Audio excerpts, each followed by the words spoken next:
অগ্রাধিকার ভিত্তিতে আমরা ফ্যামিলি কার্ডটাকে চালু করতে চাচ্ছি ঈদের আগে। 8টি উপজেলায় আমরা এটা করব। এবছরে আমরা 5 কোটি গাছ লাগাবো, সেটার একটা পরিকল্পনা নিয়ে আমরা এগিয়ে যাচ্ছি। আমাদের তো নির্বাচনী ম্যানিফেস্টো ইশতেহারেই বলা ছিল 180 দিনের একটা প্যাকেজ থাকবে আমাদের। সেগুলো নিয়ে ইতিমধ্যে আমাদের ক্যাবিনেটে 4টা বৈঠক হয়েছে। আমাদের অগ্রাধিকার ভিত্তিতে আমরা ফ্যামিলি কার্ডটাকে চালু করতে চাচ্ছি ঈদের আগে।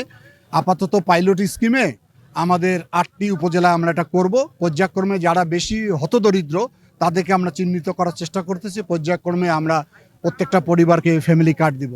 আর একটা কর্মসূচি ছিল খাল কাটা, যেহেতু এখন শুকনো মৌসুম, আমরা খালগুলো চিহ্নিত করার চেষ্টা করতেছি। 3টি মন্ত্রণালয় থেকে কাজ করা হবে, পানি সম্পদ মন্ত্রণালয়, এলজিডি এবং আমার নিজের মন্ত্রণালয় থেকে কাজগুলো করা হবে।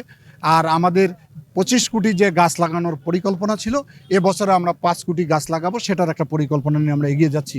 আর সর্বোপরি রমজান মাস, এখানে আইন শৃঙ্খলাটাকে আমরা গুরুত্ব দিচ্ছি, দ্রব্যমূল্যটা নিয়ন্ত্রণ রাখার জন্য বলতেছি, বিদ্যুতের যাতে কোনো ঘাটতি না হয়, যাতে মানুষের ইফতার এবং তারাবি এবং সেহরিতে যাতে কোনো বিঘ্ন সৃষ্টি না হয়, এই জিনিসগুলো আমরা অ্যাড্রেস করতেছি। সামনে ঈদের সময় যাতে নির্বিঘ্নে মানুষ বাড়িতে যাতায়াত করতে পারে, আসতে পারে, এবং সর্বোপরি দেশের এই আইন শৃঙ্খলাটাকে স্বাভাবিক পর্যায়ে নিয়ে আসার জন্য সবচেয়ে বেশি ভূমিকা রাখার চেষ্টা করতেছি আমরা।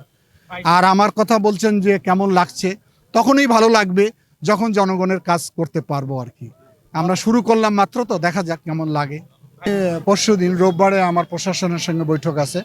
এটা আমরা একটা করার নির্দেশনা দিব যে এই ধরনের কাজে যদি কেউ জড়িত থাকে তাৎক্ষণিক তার বিরুদ্ধে ব্যবস্থা নেওয়া হবে।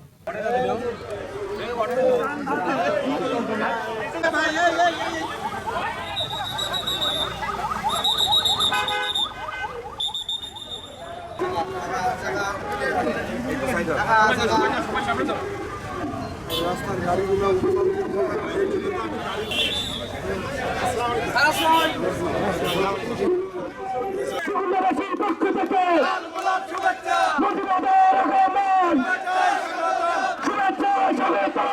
يقتلوا في سبيل الله নির্বাচিত এমপি অধ্যক্ষ আসাদুল হাবিব কুলি মহোদয়। গাড়ি সব সার্কিট হাউস। গাড়ি কেন ছাড়ে না? গাড়ি কেন যায় না? ভাই গাড়ি যায় না কেন?